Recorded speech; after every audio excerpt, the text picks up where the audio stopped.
What's up, everybody, and welcome back to another episode of Lockdown 23-1. And before we get into the topic at hand, I just want to say a big thank you to @CollinsVisual on Instagram. He made that intro.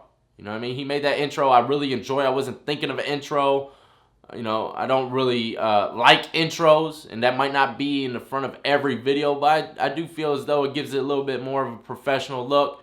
And from the looks of it, everybody has liked it as well. So I want to give a big shout out to him and Amnesia Beats as well. He's the one that makes a lot of the music that I use in this channel.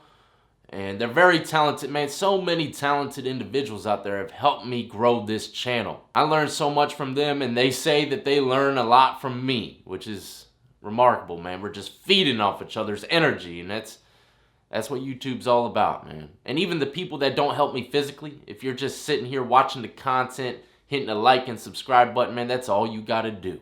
Now, let's get right into the topic at hand. Debt collecting in prison. Okay, yeah, what are you going to do when you have to go collect a debt? And I'm going to tell y'all exactly how I did. I had a couple times where people owed me and they didn't pay me on time. And what exactly did I do? You know, there's two types of individuals. There's aggressive and passive aggressive. I must say, even out here in the streets, I am very passive aggressive. I don't like to make a scene, and I don't want to go to jail or prison. And if I'm in prison, I don't want to go to jail or the hole while I'm already in prison. Now, I try to work around situations differently than most. You know, I was a lone wolf in prison. Of course, individuals that are gang banging, they have different tactics to collect debt. They have their own personal debt collectors. But when you're lone wolfing it in the penitentiary, you got to handle everything yourself. Now check it out. The way that I'm going to explain how I collected debts in prison is probably a very unorthodox way that you might think. A lot of individuals be like, man, I'm going to run up on him. I'm going to bust his freaking noggin if he don't give me my 3 soups. You know, that's how most people think it works in prison. But it's not. You know, it's not. When it came to me, I had certain rules, okay? If I were to let someone borrow something, it was nothing more than $3 at most. For the simple fact that if they didn't pay me, hey, I'm gonna cut them off. I'm not gonna go fight them over $3 freaking dollars. What's the purpose? You know, there are individuals that will though. You know, and typically it's the ones that don't have nothing. They don't have nothing in their box, and they really need those $3. But me personally, I always had plenty of money in the box. Okay, so if I lost $3, I'm not gonna look. Check it out. There's amenities in prison and jail. Okay, and a lot of inmates do not want to go to the hole for the simple fact they don't want to lose all their canteen, they don't want to lose the television, they don't want to lose the phones, and then you have guys that don't care about none of that stuff because they don't have no food in the box, they don't have no TV on their bunk, and the TV that they do have out in the little courtyard, they don't have headphones to watch because that's how you watch the community TV. You gotta have headphones and tune it into a radio. These dudes ain't got nothing. So, of course, they're going to handle debt collecting a little different. They're stressed out, and they're going to go, beat you up for them $3 funky dollars. But me, I would never do that, you know? And a lot of people might, oh, man, that's a soft way to do it. You ain't collecting your $3. You ain't going to press up on them. I press up on them, and then I say a few words. Check it out. This is a situation that's happened to me, I'd say a good handful of times, okay? First off, let me just explain this.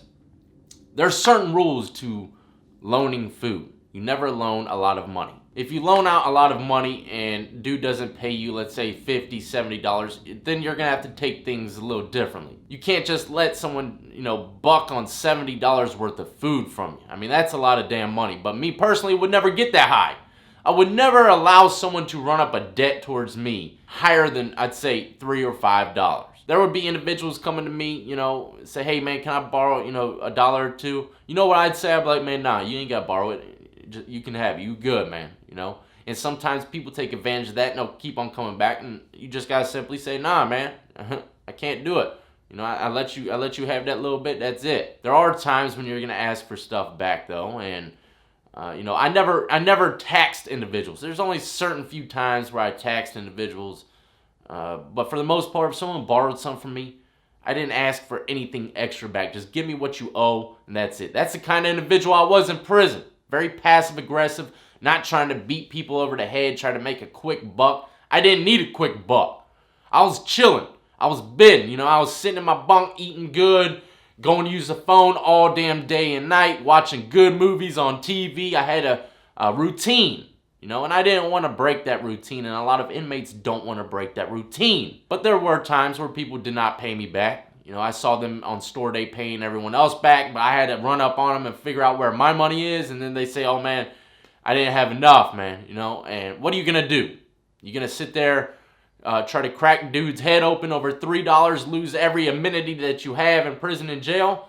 Maybe, you know, maybe that's what you want to do. But me personally, that ain't what I want to do. I would tell the dude straight up, and probably not in the voice that I'm talking to y'all in now, but I would say it a little more with authority and say it a little differently. But I would pretty much just say, hey, look, okay, you got me, bro. You know, you're cut off. Don't come around my freaking cut no more. Don't come around my bunk. Don't talk to me. Don't ask me for a single dime. It's done, bro. As far as me and you are concerned, keep your distance. And that's it. You know, walk away, go back to my bunk, and go about my life. I would say it in a way that was very respectful, but at the same time, he could tell that I was pissed off. It's hard to explain. It's hard to tell y'all how to talk to an individual. You know, all that stuff comes through handling people on the streets and being locked up a lot. You know, how to talk with authority, but at the same time respectful, to avoid any kind of confrontation. Because like I said, I'm not trying to lose all of my amenities. Sad to say, but there are certain times where you might have to throw down. You might have to throw down because that dude might be running his mouth to a bunch of other people saying, yeah, I didn't even pay dude, and he didn't even do nothing. But, you know, fortunately for me, the dudes that I let that slide with, they didn't go off running their mouth. If they did, then I would have to do something about it. You know, some people can carry you in prison, like that dude did. He paid off all his debts, but he didn't pay me my $3. Okay, he carried me. But at the same time, there's also a certain type of carrying an individual where everyone else sees it. Okay, this was more of a private, you know, session. We talked face to face in the cut alone. No one else heard it. He didn't go off running his mouth and showboating that he didn't pay me $3, but there are individuals that will. And when it gets into open square and people start hearing it and it's gossip and it's drama, there might be other individuals that might try to test you. So you got to handle that. You know what I mean? I'm not going to tell you how to handle it, but me personally, I'm going to have to handle it. You know what I mean? And that's just how it goes. There's so many different scenarios when it comes to debt collecting, but you know, you got the passive-aggressive way or you got the aggressive way. And more than likely, the ones that are very aggressive about getting a funky $3 back are the ones that don't have nothing at all, you know? And what happened to individuals in the block after I told them, I cut them off. I said, look, don't come around me no more and stuff like that. Look, what happens? Is it awkward? Yeah, it's a little awkward. You know, you might be in line at the microwave and dude's behind you. It is what it is. Don't talk to me, dog. You know, I'm gonna cook my food and go back. And some people can't do that. Some people can't just let that slide. They can't. It's just something, pride issues in their head, thinking that the $3 is really gonna affect them in their mind in the long run. And that's what I call being a man. You're thinking about the future. You're thinking about what you're going to lose from the situation and what you're going to gain. If I were to fight the guy over $3, I'm going to lose everything. I'm not going to be able to say goodnight and talk to my kids. I'm not going to say I love you to my wife. I'm not going to hear her voice for at least probably a month. My level might increase because I got in a fight and they're going to transfer me from the prison that I'm in that's closer to home. And the phone calls are a lot cheaper to a higher level prison, you know, 200 miles away from home, and the phone calls are $13 a piece. You got to think like that, you know? And same goes for the streets. You got to weigh out your options. Let's say someone owes you something on the streets. Yeah, you can go up, run up on him, put the gun to his face, or punch him, fight him. Just remember, that one fight could cost you the rest of your life. When I got into fights on the streets, I'm a dirty fighter, man. And like I said, it's not because I want to. It's just some kind of inner demons within me that come out, and I do anything and everything to win. Let's say someone owes you something on the streets, you go beat him up, and you know, he starts bleeding or something. You beat him up and he starts bleeding, cops are called, or whatever the case is. Guess what? You just got a felony assault charge. Probably because you just split his lip. A little bit of blood the cop might have seen, and you got felony assault over what?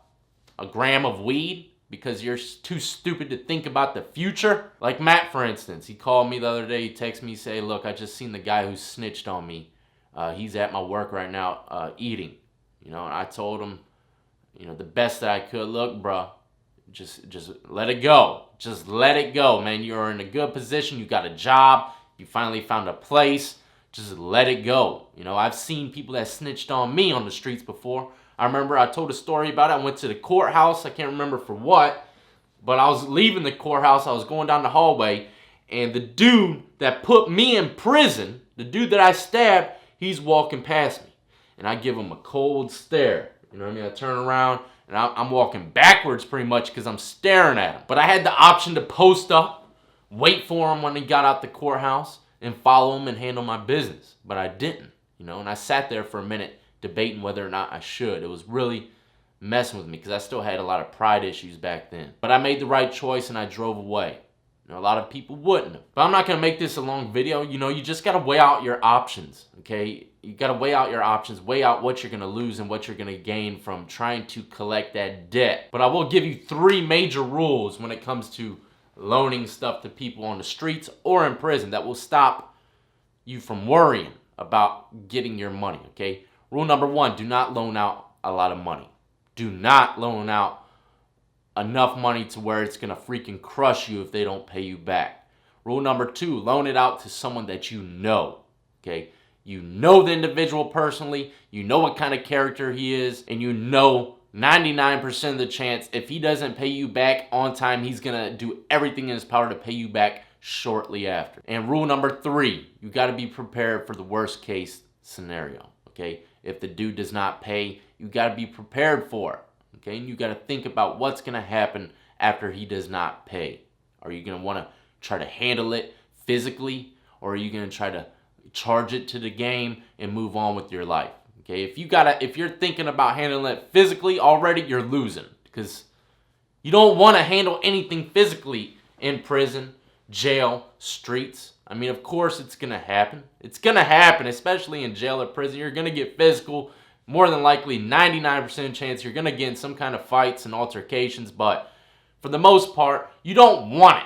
You don't want it because when you're in prison, it's like getting in a fight inside of a jail precinct. You're surrounded by cameras, correctional officers. You're going to get caught up. You know what I mean? Unless you're inside a cell and everyone keeps their freaking mouth shut. But even when that happens, man, there's snitches all in the block, all in the dorms, and they're going to tell the police that there was a fight. Hey, go check their knuckles. Hey, go check that guy's face. And you're going to get caught up. You're going to be sitting in the cell, 23-1, looking stupid as hell, starving because you don't have no canteen, no TV, can't talk to your old lady. Everyone in your family's terrified or wondering where the hell you're at. You might be dead because you ain't called them in about a week or 2 weeks because you're sitting your butt in a hole, or you're being transferred to a new prison. So yeah, always think about the future and what you can lose from it, man. Your choices. You always got a different path to take in life. You can choose the wrong way or you can choose the right way. And, lately, man, I tell you what, choosing the right way is the best way. I can promise you that, man. My life has changed ever since I decided to take that path. But at the end of the day, it's all on you. It's all on you. What kind of person you are, however you want to handle it. But just keep this in mind. People in prison, jail, the ones that really get physical over debts and stuff like that are the ones that don't have anything. The smartest ones in the block, if someone owes them money, they're going to wait it out or they're going to charge it to the game because they got a lot of other stuff going on. I would always have a lot of stuff going on in prison and jail. I would have people owing me for tattoos or phone calls, trays. I had my hands in all kinds of things. So if I were to fight that dude over $3 funky, I would end up losing $80 because of all the other people that owed me. I would end up leaving the block. So you just got to weigh out your options and try to decide for yourself if you're going to be one of those aggressive individuals or one of those passive-aggressive individuals. There's a lot of stuff that goes along with that on the streets. Like my wife, I tell you all the time, she's very aggressive. Very aggressive. And she'll try to start stuff sometimes with individuals like, God, I'm going back to prison today. But I feel as though we balance each other out. I'm very passive-aggressive. That doesn't make you weak. Remember that, ladies and gentlemen. A lot of people might say, man, that's weak.